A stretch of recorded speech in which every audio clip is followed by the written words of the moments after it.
It's a nice look for a trade. Is that linen? Is that linen on the turn? I don't know, might be. Yours is much more stable than Tony's. Tony's got to do something like that. That's just This is much better. yeah. Here's radio. This is flat on one side. All right, what we have here, we are officers of engineers. Engineers do three things. They get you there, they defend you when you get there, and they attack when you want to attack. But it's all by design. Nothing is done. If you do it without a design, it's simply a horde in a street. So what we are trying to do is set up how you get there, how you defend yourself when you do get there, and how you are going to indicate what you're going to attack. I'm going to talk about being in a fort and how we build them, what goes into that, and Bob is going to talk to you about how you attack a fort. So together we're yin and yang, we're the dialectic. To start with, when you build a fort, you've got to have certain proportions in mind. You can't have more wall space to defend than you have men to defend it. We had that. I would love to step out of character and talk about a few instances where we've had that problem, but they're all in the future. And I'm going to try and stay in our time period, 1756. This fort was designed by the Lieutenant Governor of Maryland. The governor, of course, was the proprietor, and he never came over. The man who came over was a man by the name of Sharp. He had military experience, only in the infantry. He was not an engineer. But he knew from experience what a fort looked like and what he expected. And one of the things he wanted, which is unique all the way from the coast of Maine down to Georgia, this is the only stone fort. And that's why we have it today. Now, the stone fort that was made here was made by certain proportions designed by engineers. And my book with the proportions in it is right here, I hope. No, it is not. It's with the binder. You are a very good binder here in Mr. Sayers, and he redoes all of my books in 18th century style.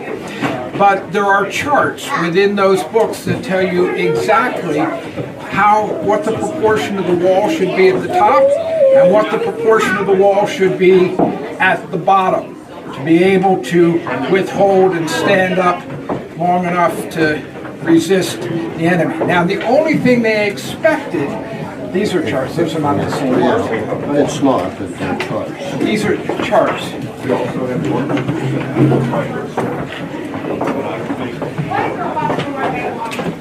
And you can take these, and you can see over here it tells you number of men and what it can do and what you need for each of these different categories. So how much powder you're going to need for 2 cannon, how many men you're going to need to make the emplacement, so on and so forth. We have the same thing for building a fortification. If you have too many men, you can't feed them all for the length of time that you might expect to be sieged. You can look at that and pass it down. If you don't have enough men, you can't defend the wall, and the wall will be breached where you can't defend it. How you make these forts, this fort has 4 bastions. Bastions are very important because they determine the angles for how you're going to fire. Now, we think it would be strange to have a weapon and not aim it. If I take 2? Were you taking that off? No, I'm just going to take your sword from you. No, I'm just going to let it hang. I'm an officer. Okay. We are not aiming our muskets, as those of you who will handle them know, but we point them in a general direction. When we put men on the wall, we can calculate if you have all the men firing at the same time and all these men firing at the same time, we try to identify where those shots going to cross. Because where those shots cross is where it's going to be least popular to stand. Because you don't want to be there. So we calculate these bastions such that we can determine where the firing is going to be. This wall, if you were to turn around and look out there at that northwest bastion, you'll see them coming to a point. Imagine men lined up at the top of the wall, and they're going to fire in this direction. The men on this wall are going to fire in this direction. You get out here, and they're going to cross. So, now, if obviously some men are going to be able to rush the works and be able to get past those shots. So we're going to build an apron wall here that's going to enable you to shoot men who are trying to climb up this wall and men to shoot trying to climb up this wall. And we repeat that all the way around the fort. What those angles should be are set out in a book, initially written by a Frenchman by the name of Vauban. Vauban's books were secret. They were a state secret. They were held for probably 30 or 40 years successfully until somebody leaked them to the Post. I mean, they leaked them to the British. And when they got there, the British took them, and that began the British opportunity to really have a school of engineering. Now, English fortifications and French fortifications tend to be different over time. The British will dig down so that cannon shot will go over the top, will not destroy a lot of the works. The French, seeing people sieging the fortification, went to elevation so they could shoot down the closer people came. The British said, ha-ha, great target. The French said, ha-ha, great targets. So you pay your money and you take your choice. But since the British forts survive and the French forts don't, I think maybe the English got it right. So the proof is in the pudding. This fortification, if you look out here, the stones have mortar in between them. Up until where it gets dark. Where the stone is dark, it's Portland cement. The British used lime, a lot of it. That's the original wall. The wall that is not original is what the Civilian Communication or Conservation Corps put together, and they used the Portland cement and they topped the wall off. In between wars and so on, this was used as of course, a fortification. It was supposed to be a supply depot from Winchester on Forbes Road, which was north of here. However, smallpox broke out here, and Forbes wouldn't touch any of the supplies that were stored here. So it did not play the role that they had hoped it would play. Sharp did not want the fort in this location. He wanted it further west where the frontier was. But the people in the House of Burgess in Maryland wouldn't vote money for further west. They voted money for here. Why? Because they owned the property around here and it made it more valuable. Easier for one of the purposes of a fort was to take in everybody who was in the surrounding area and keep them safe. If you build a stone fort, the Indians can't set the walls on fire. Now, can they set the buildings inside on fire? Of course they can. But you got a better chance of putting them out, because when you're putting the fire out inside, you're not as exposed as if you were trying to put out one in the wall. So that was the thinking. Seems to have been successful. The other thing that Sharp put out here was 4 cannon. We do not know, I don't anyway, know the size of the cannon. Bob, do you know the size of the cannon? 6 pounders? I beg your pardon? 6 pounders? Could have been. I believe it was. You know that for a fact? No. Okay. It could have been 6 pounders, it could have been 12 pounders. Interesting question. If they put cannon in those bastions, how did they support them? Did they put earth in there, or did they build a platform? Exactly how did they do it? We don't know. When the state figures it out, they'll replicate it. But they don't want to put money into it only to have it be a mistake and have to be ripped out. Taxpayers don't like to spend their money twice, and I can't blame them. So we'll continue to do the research. We have examples of it done both ways in English forts. So again, we don't know. One of the things that would be interesting would be to calculate the weight of the earth pushing out sideways and see if these walls would take it. If these walls would take it, it would might make sense that it would have dirt in it. If these walls would not take it, then there's a good chance they didn't fill them with dirt. That's an engineering question. That's one that some of us who are engineers and architects would actually like to answer. And we may do that, if not this weekend, in a future weekend. We'll just come out here and do an engineering stint. So, what time is it getting to be? Okay.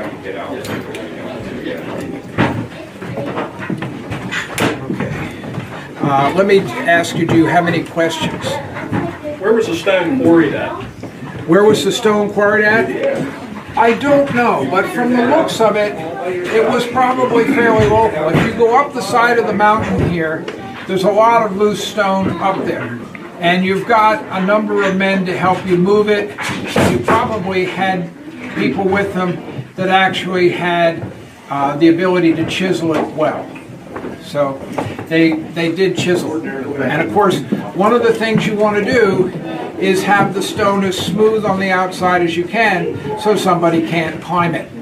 And I'll tell you one thing Indians can do is climb anything. Is there any record of the men who actually did the building, of the masons that built it? Like so often happens, the people who are really important, we don't have a record of them. We just have a record of the people who were thought to be important at the time. So there are no numbers on how many So masons? we don't know that. We do know the engineer that was here was Gordon. Yes. Plans are lost either in the Maryland archives or in the London archives. Nobody can find the plans for the fort. Yes, that's under problem. Now, one of the things about building a fort is you have to be able to supply it. Vauban made the statement that no fort is impregnable. Every fort can be taken. When you build a fort for the purposes of being able to be relieved by a column. We would expect a column to come in from Winchester or to come in from possibly Wills Creek, renamed Fort Cumberland. But there's only one problem. There's no road. The Army could do 20 miles a day with a good road and no mud on a clear day. There's plenty of mud, plenty of trees, no road. How fast are they going to be able to do it? We know that Braddock, with a flying column, as he called it, made 3 miles a day. It's 50 miles to Winchester. Even if you rode really fast and got there in 3 days, at 3 miles a day, how long is it going to take you before you can leave this fort? So, you, anybody can do 3 into 50, right? Okay. So you've got to have enough supplies for the number of men who are here. Now, until you started building the fortification and chased all the deer and all the birds and everything away, you could live off of the economy. But you got to wait a while before you can do that. You can plant a garden, but you got to wait a while before you can do that.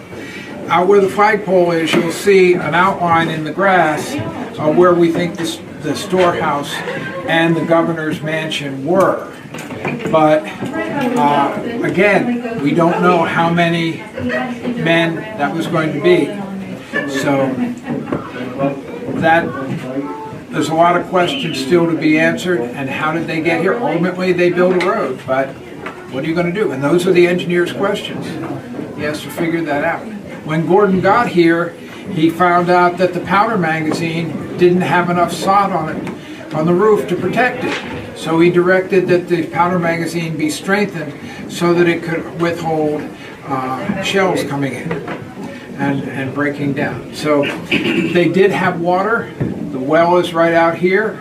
We have it locked because people tend to throw money in it, and we'd rather collect taxes than try and climb down the well. So, but the water is drinkable, the water is pure, and it would have supplied the fort sufficiently. Speaking of water, sanitation at the time was a real problem.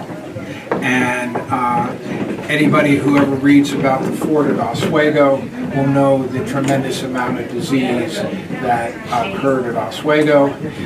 Dysentery was a huge problem, totally curable by simply boiling the water and scrubbing the pots clean.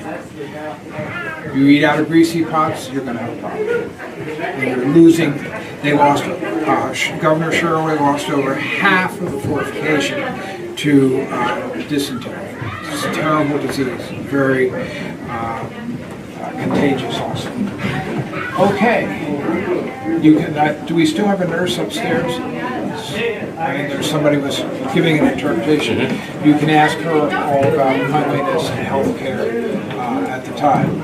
We all do reenacting. We think we were trying to be as accurate as we possibly can.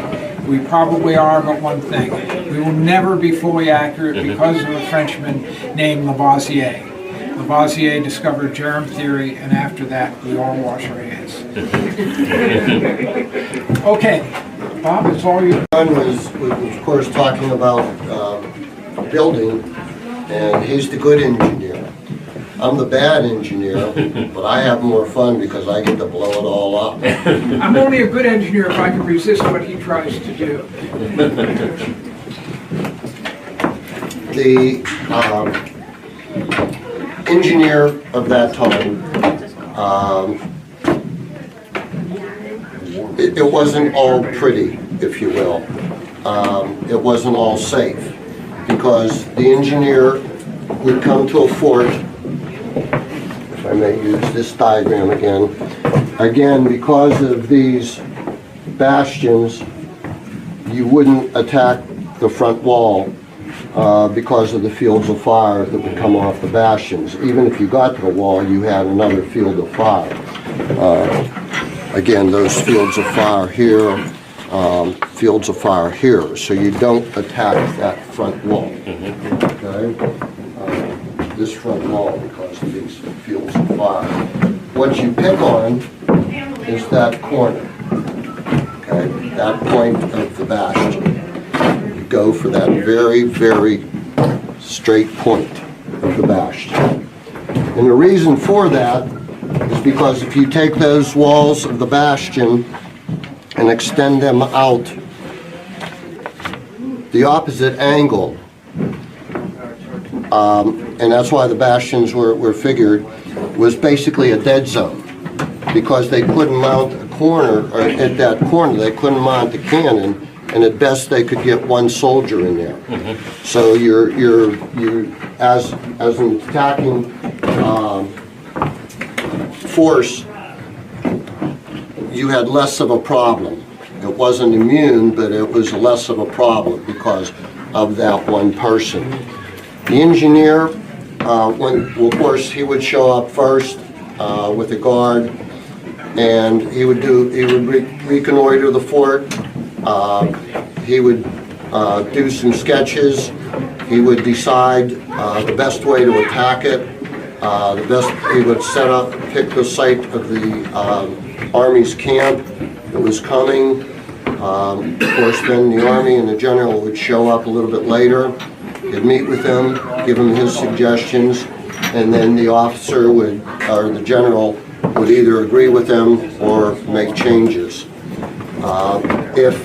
If he agreed, the next thing to do would be to lay out a trench line to that point of the bastion. The engineer would go out at dusk, big shiny target. Everybody knew what they were doing. Everybody knew what was happening. Now he's starting maybe 300 to 500 yards away, but he would go out at dusk, be it a handheld compass or a compass on a tripod. He would establish an angle for that trench. He would then have his chainmen measure it with an engineer's chain. Engineer's chain, 50 or 100 feet.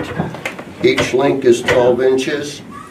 And he would determine the length that he wanted that trench dug that night. He would then take fuse, as it was called in those days. It was made with pure hemp, soaked in nitrates, so if he had a bad day, he could save a piece and put it in his pipe and be happy at the end of the day. But he would lay the fuse on that line that he established for that siege trench, and he would go back. The siege trenches always came in at an angle. It was never a straight line. Pass that, sir. Back. The reason is again, the fort could go in, set up their guns, and it happened to the engineer Williams at Fort Niagara. The first trench he laid out was right in a line of fire for the French.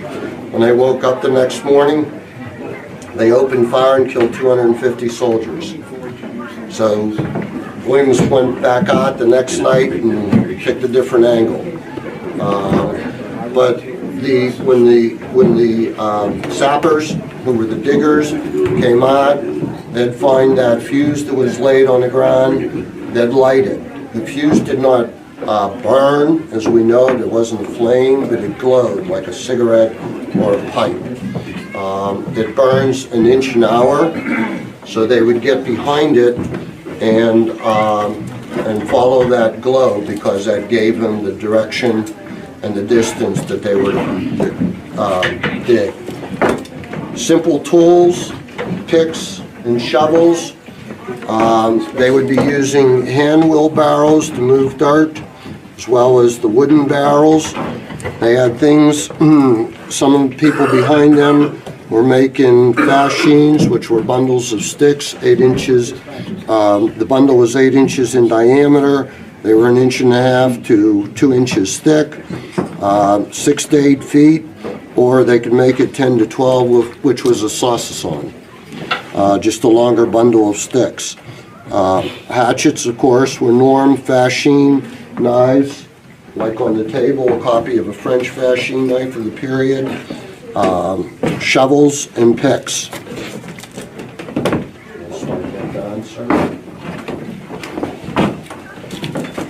The first man, I'll jump to this one. There was usually a crew. I'll say this one. There was usually a crew of sappers. He had in front of him a little wheeled piece of protection. It was a slab of wood, 3 inches thick, 3 foot wide, 3 foot high on wheels with a long pole behind it. This picture shows him on his knees. He starts the first trench 3 foot wide and 18 inches deep. The second man comes behind him, digs it down 6 inches, another man another 6 inches, 6 inches till they got to 3 foot deep, 3 foot wide, 3 foot deep. These men made up a team. They were paid additional money because of the hazardness of it.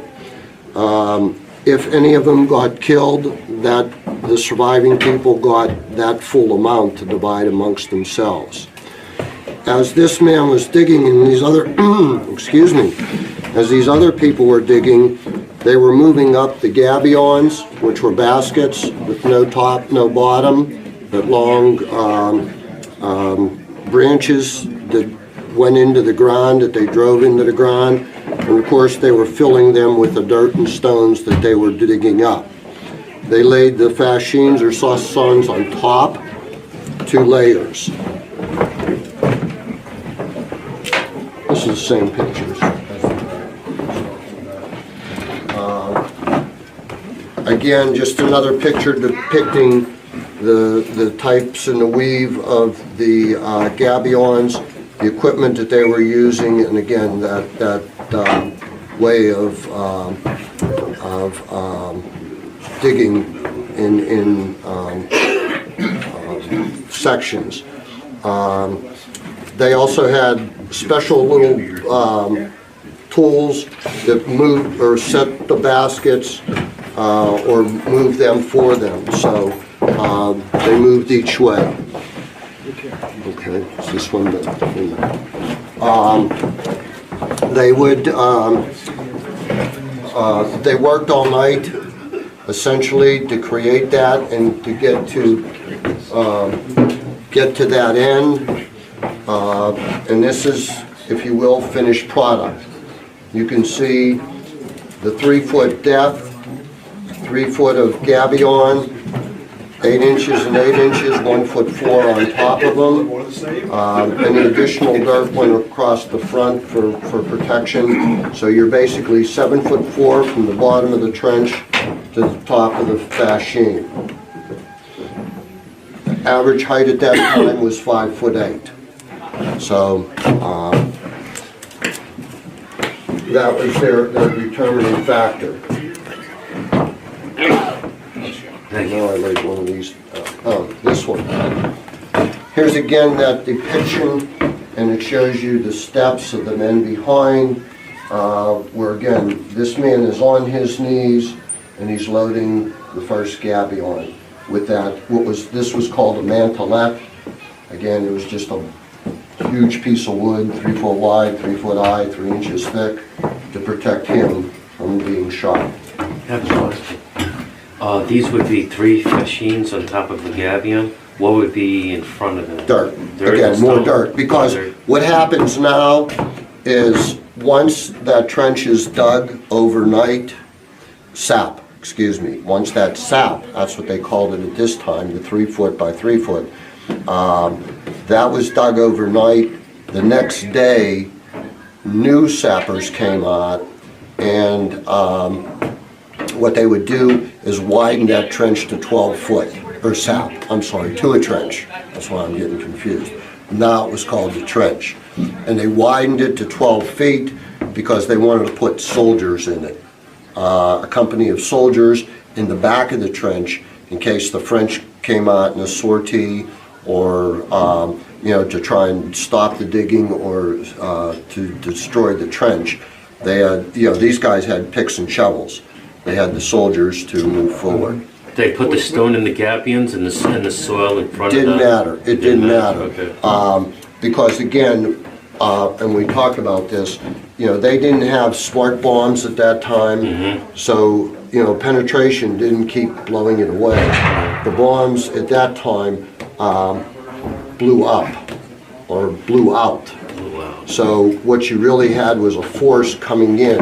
And as alluded to earlier, they had tables as to how much dirt they wanted in front, how deep it had to be to, again, absorb that cannonball and then blow out, blow back, if you will. And that's what they would do. And if you've probably seen it in that, if you've ever watched any of the World War I movies where they're firing into no man's land and you see in a big crater show up, that's what was happening. And it continued on in World War II and on. It's just lately we have the technology for the smart bombs. But, that's what's happening here too. They had a bomb, they had a fuse on it, but it would dent in a little, which was their intent eventually to break this down and break all the way through here. But again, it would have been many shots, just as John again had talked about we know that the engineers, the British engineers were here in the beginning, McKellar, Gordon, to help Governor Sharp lay out the fort and get it started. We know that Sharp had written Amherst to have them return because he had some questions. We know that Gordon came, and as John had said, we know that the powder magazine was in this bastion back The here. northeast bastion? Is that Northeast Okay, bastion. Thank you. Yep. In this back corner, and Gordon, if you've ever been to the bastion at Ligonier, Yeah. it's underground, it's like 6 feet deep. So a person could stand, if you will, is a little above ground. But then what they'd do is layer it with dirt and straw and anything like that to absorb, 2 layers of timber, you're right, to start off. And one going this way and one going this way, and they were like 12 by 12s. They weren't small. So it was an earthen and wooden, Yes, well, and the downside is again, they buried them, they buried them in, when they dug the hole, they laid timbers in, again, 12 by 12s, to keep it back and create a room. But you had moisture and bugs, so it deteriorated quickly. But that's how it was built here, because we know Gordon built, Rohr designed one, it's the guard room, but they called it the armory, half in, half out of ground at Ligonier, in the other bastion. When Rohr was killed in Grant's raid, they abandoned that, made that an armory, that is a powder magazine, and Gordon built one underground where it is to now in the northeast bastion. That would have been the southeast. And he built 2 at Fort Pitt underground. So it's pretty much, that was his forte, so we pretty much feel that it was an underground structure here. And then again, with those 2 layers of beams on top, then, I'm talking like 4 or 5 feet of dirt on top of that. Because again, you were looking for that. And as the Army moved forward,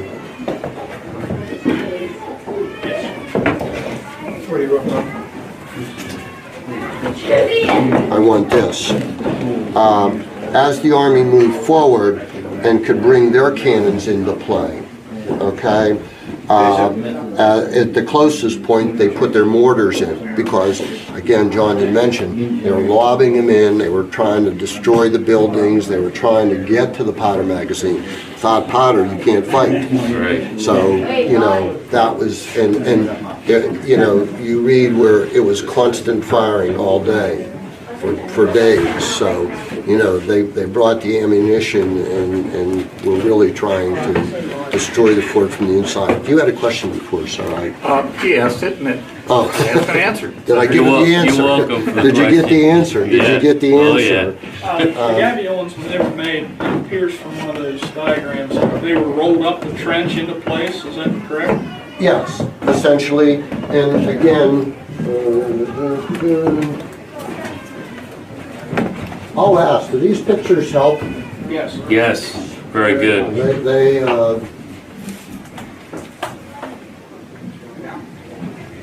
It's not the right way. We're always trying to work, how can we make this clearer? Yeah, and the visual. Graphics are good. Visualization is good. Yeah, I could talk a lot with my hands, but Visual aids are excellent. I'm sorry, it's small. You see this piece here? Yeah, they would have rolled them up.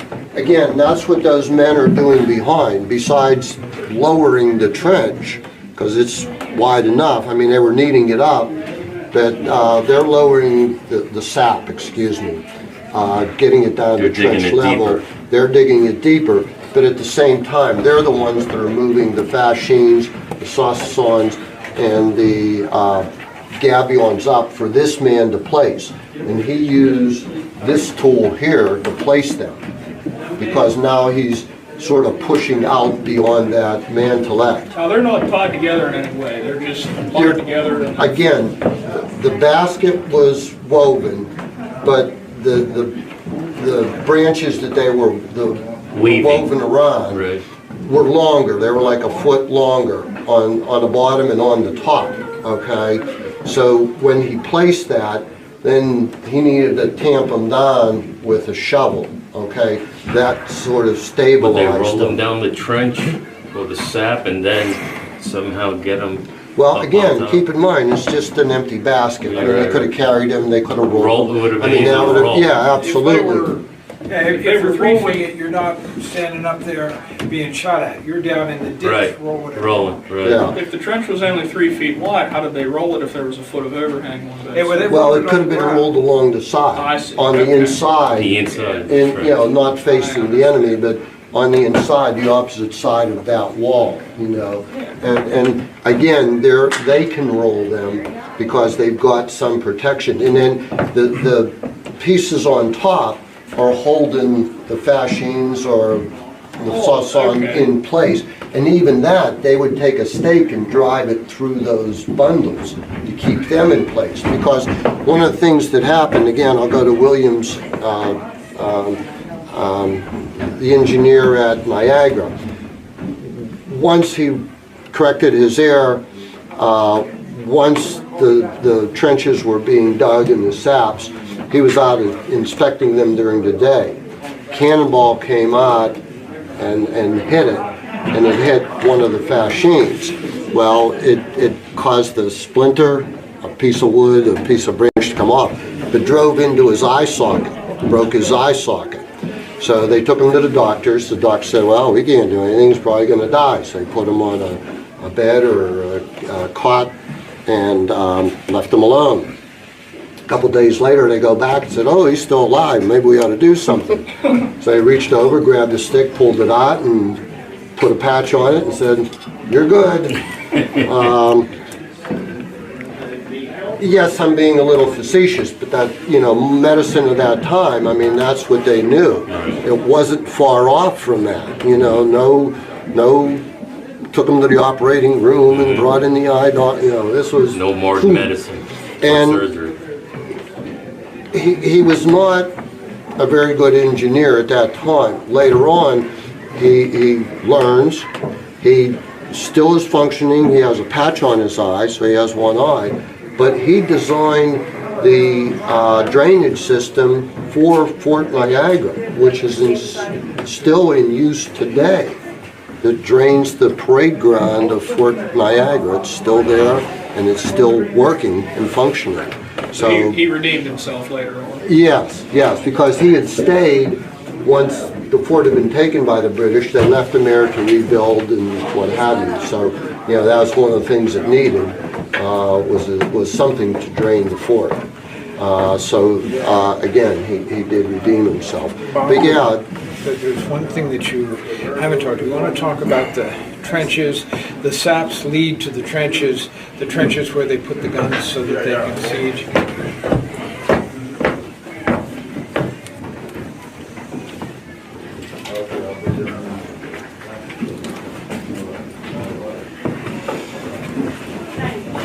That's fascinating. okay, more pictures. As John was just talking, and I'll just say, you know, I showed you this one. Boy, is it pretty and is it nice and simple, you know. I noticed the angles get more acute Yeah, the closer the to closer you get. to the tip of the bastion. Then, and now this is Europe, this isn't the colonies, so, you know, a much more detailed defense. But again, see the point that they're going Right. after? Yeah. Their main attack is for there.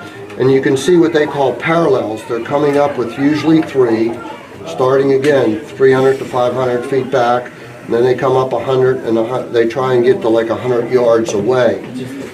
This is extensive, but you can see one of the considerations that they have here is their field of fire for their cannons. Because again, when they get up to this last parallel or battery, they want to be using their mortars and lobbing it in. That being said, here's just another picture. We don't have enough information to say whether a swamp or something different going on, even sort of mountainous, because as John had talked about, this was built on a hill.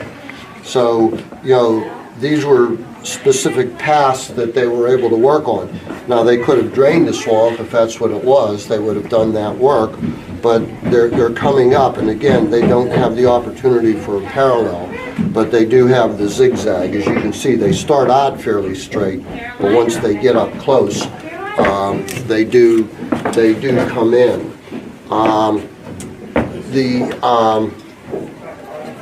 And again, you would lay that out with your artillery engineers, because again, they're going to place the cannons. In fact, that's where the original engineers came from the artillery, because they said, oh, they got the guns, they got to place them, then they'll be engineers. Later on, they split it to where you had engineers, and of course, How would they drain the swamps? Dug trenches out, if you will, and just let the water. The big trick is inside. to make the trench that's going to take the water away deeper than the trench you're digging for your security. Okay. So there's a lot of, one of the things to break this period and to go into the American Revolution, the rebels fortified Mud Island in the middle of the Potomac, what is now part of Philadelphia Airport. All around it, and still is today, swamp. The son of the man who was here, Gordon, actually drained that swamp for the purposes of being able to put in artillery to shoot Mud Island. And since Mud Island was just that, the walls were mud, it didn't take much once they got it drained. But the Patriots, or rebels, or whatever you wish to call them, all thought that the swamp couldn't be drained. I mean, that was a huge job. And to be honest, Lord Howe didn't either. But he told him to do it, and Gordon did it. Gordon Jr. Get back to, thank you. To get back to what John was asking me to do, if you will, once they got up close, again, 100 yards roughly, yeah, they're using mortars to lob in, but the other thing that they're doing is that point that I originally showed you on that bastion, that point there. What they're doing is bringing in their 24-pound cannon too, because what they want to do is breach the wall. Okay, they need to breach the wall. They're going to shoot low. They're not going to tear it down from the top down, because it's going to put too much debris in their way eventually. They're going to breach that wall. Once they've, again, put enough cannonballs in there and blew out, if you will, and got into the fort, it was basically the governor of the fort or the commandant of the fort said, well, they're in. You know, it's time to give up. I've done everything I can. He should get the I want to say spoils, and that's not the word, but he should get all the credit for defending and, go out with colors flying, Honors. drums beating. Thank you. I was at spoils. That's all right. Honors. Sometimes they wouldn't. Okay, they're going to stick us out. Relief is coming. We're going to try and win this. So they'd stick it out, because sometimes there were additional defenses inside. And again, hopefully that relief would come. Hear it now. Runner coming in, defend the hold. So they've got Runner this. coming in, defend the what? So defend the breach because of the runner coming in. Then the runner comes in and says nobody's coming.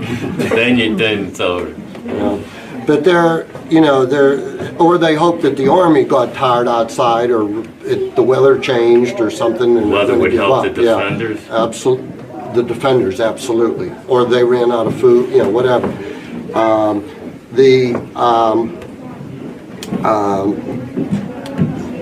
The breach is made, and again, everybody's been doing this, all the armies, this is what's known, this is what's given. The fort's still going to fight, so they set up the defensive position inside. The army outside, the attacking army, goes around and picks the two best men from each company. Okay, why the two best men? Why don't you pick the worst? Because they're the forlorn hope. They're going to die. There's no doubt about it. They're going to die. Because once they go through that breach or get in there, they don't want people to falter and come back out. They got to keep going. So you pick your best men who are going to do that. That's why you pick the best men. Bravest? Bravest, the strongest, the guys who will do it. You want your best men, yeah, essentially. They're going to do it. I need 3 volunteers. What were their chances? They were going to die. Absolutely. They were the forlorn hope. That was a given.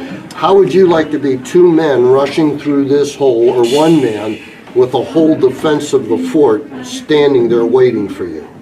Guns cocked. Suicide. You got really One example. Yeah. You would hope that once they breached the wall, they would surrender. But if they didn't, you would have to send men through the Right, breach. absolutely, Now- absolutely. And that was the only way, because all the rest of the fort is defended. Now, if you go to Braddock's inventory of items that he brought over when he came in 1755, if you look under the engineers, they listed 2 suits of armor. It always intrigued me, because I thought, are they wowing the Indians? Is this for dress? Why would they bring armor? Further reading or study, what it meant was a breastplate, a backplate, and a helm. Okay. I have read both, believe the second, but the first was they gave it to the first 2 men going through the breach. At least they would get in. They may be killed once they're in, but at least they get in, and the others will keep coming. But more so, it was and since it was listed in the engineer equipment, the engineers got it because they were intelligent, knowledgeable, and they were needed. The men, you could get more, So the engineers would wear it. And that's what I believe, if you will. The breast and back plates and helmets were worn by the engineers, Yes. not by the breachers? Yes. No. Wow. No. Because Jeez. after that first wave of the forlorn hope, the second wave was the engineers with the sappers. And all that debris they created from, and again, they were basically 100 yards away. They take on the outside of that breach and set up a defensive position, because even if the forlorn hope is pushed back, they'll be at least on that side, They'll be close. and they'll stop their forlorn hope. Their kind of counterattack. thing. Yeah. So they're setting up a defensive position, and the engineer is with them. So that's why he's wearing the armor, sort of a body armor at that time. That would be part of the second wave? He is the second wave. He is the second. But the wave. engineers probably wouldn't go in until the fort was actually taken. That doesn't mean there wouldn't be snipers in there, but They're just on the outside. Correct. But there is a third wave following the forlorn hope is going to go through that breach, hoping that the forlorn hope got in, a couple of men or something, and they're inside. So now you've got the third wave pushing in. But the engineers, John was saying, they're on the outside setting up a defensive position. With the second wave, they would set up the defensive position outside. Well, that wave is sappers. They're Sappers. not, they're soldiers, but they're sappers. Okay. They may have their muskets, but they really have shovels and picks, Right, because right, okay. they're taking that debris and trying to set up a berm or Okay. something that would, be a protection For a counterattack?